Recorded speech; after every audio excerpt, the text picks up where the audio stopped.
नमस्ते और स्वागत है आज के इस अनोखे विश्लेषण में।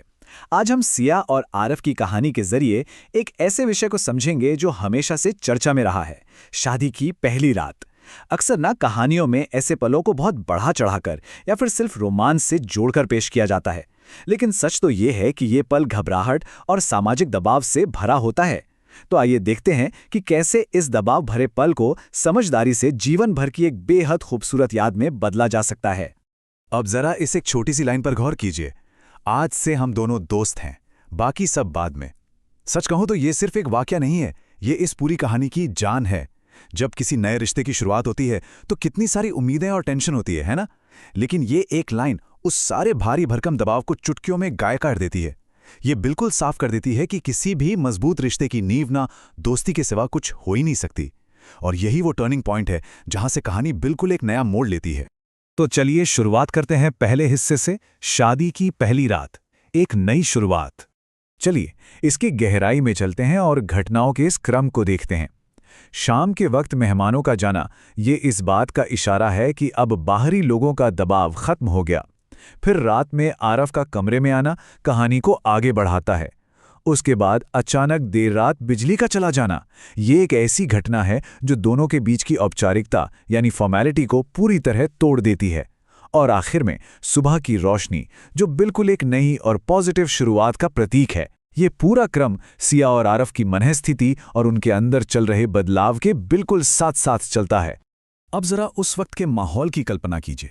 कमरे में हल्की गुलाबी रोशनी है और हर तरफ फूलों की खुशबू महक रही है। ये चीजें सिर्फ सजावट के लिए नहीं है, ये मिलकर एक बहुत ही भारी और पारंपरिक रूप से रोमांटिक माहौल बनाती हैं। एक दुल्हन के नजरिए से सोचें तो ये माहौल उसकी उत्सुकता और घबराहट को और भी ज्यादा बढ़ा देता है, क्योंकि ये पल पल उसे उस रात की अहमियत और उन सामाजिक उम्मीदों की याद दिलाता रहता है। अब आते हैं दूसरे हिस्से पर, डर और शुरुआत, दुल्हन की मानसिकता। और ये बहुत ही शानदार तरीके से दर्शाता है कि इस कहानी में भावनाओं का ग्राफ आखिर कैसे बदलता है। शुरुआत में घूंघट में बैठी सिया के अंदर डर और एक अजीब सी उत्सुकता दोनों है। उसका दिल बहुत तेजी से धड़क रहा है, लेकिन कहानी के अंत तक आते आते वो डर बिल्कुल हवा हो जाता है और उसकी जगह एक नई जिंदगी की खुशी ले लेती है। सिर्फ कुछ ही घंटों के अंदर हुआ ये जज्बाती बदलाव वाकई में बहुत गहरा और सोचने लायक है। जब आरव पूछता है कि वो डर क्यों रही है, तो सिया का जवाब बहुत ही सच्चा होता है। डर नहीं, बस अजीब लग रहा है। ये बात मानना सच में बहुत अहम है। अक्सर क्या होता है ना, हमारी शादियों या ऐसे बड़े बदलावों के दौरान हम जिस चीज को डर समझ बैठते हैं, वो दरअसल नई और अनजान परिस्थितियों की वजह से आने वाली हिचकिचाहट या अनकंफर्टेबल फीलिंग होती है। सिया का ये सच बोलना उसे एक बहुत ही रियल और सच्चा किरदार बनाता है। अब बढ़ते हैं तीसरे हिस्से की तरफ, दोस्ती का कदम, माहौल को सहज बनाना। यहां आरव के इन 3 कदमों पर ध्यान दीजिए। वो कमरे में आता है और सीधे आराम से सिया के सामने बैठ जाता है, जो दिखाता है कि वो कितना शांत है। फिर वो उसे पानी का ग्लास देता है। किसी का ख्याल रखने का ये कितना छोटा पर कितना असरदार तरीका है।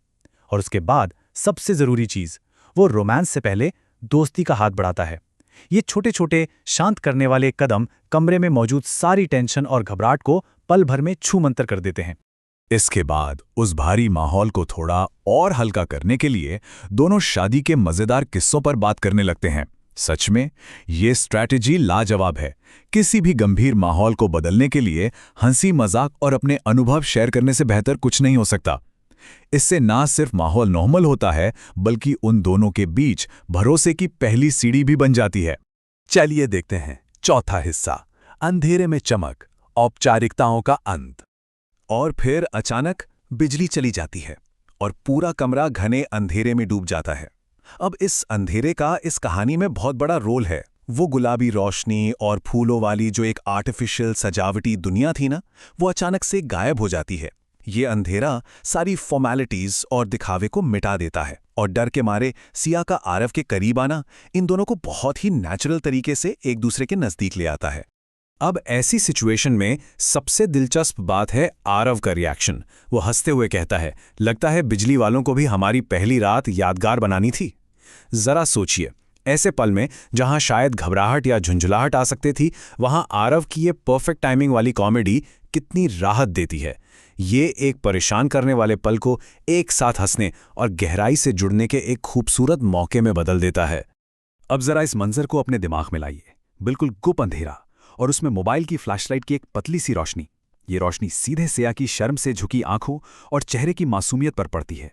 अंधेरा और उस एक छोटी सी रोशनी का जो कॉन्ट्रास्ट है, वो एक ऐसी आत्मीयता पैदा करता है जिसे शब्दों में समझाना मुश्किल है। बाहर की पूरी दुनिया जैसे गायब हो जाती है और वहां सिर्फ वो दोनों रह जाते हैं। यही वो पल है जब आरव दिल से कहता है, तुम सच में बहुत खूबसूरत हो। और यहां से शुरू होती है एक सच्ची तारीफ और आपसी कमजोरियों को साझा करने की शुरुआत। और आखिर में 5वां हिस्सा, एक नया सवेरा, सच्चे रिश्ते की सुबह। तो सबसे महत्वपूर्ण बात यह है कि इस पूरी कहानी से आखिर हम क्या सीख सकते हैं। एक टेंशन से भरी रात एक इतने खूबसूरत रिश्ते में कैसे बदल गई। यह सब इसलिए हुआ क्योंकि आरव ने सबसे पहले सिया को कंफर्टेबल किया। उसने रोमांस से ज्यादा दोस्ती को अहमियत दी। जब चीजें बिगड़ी तो चिढ़ने की जगह हंसी मजाक का सहारा लिया।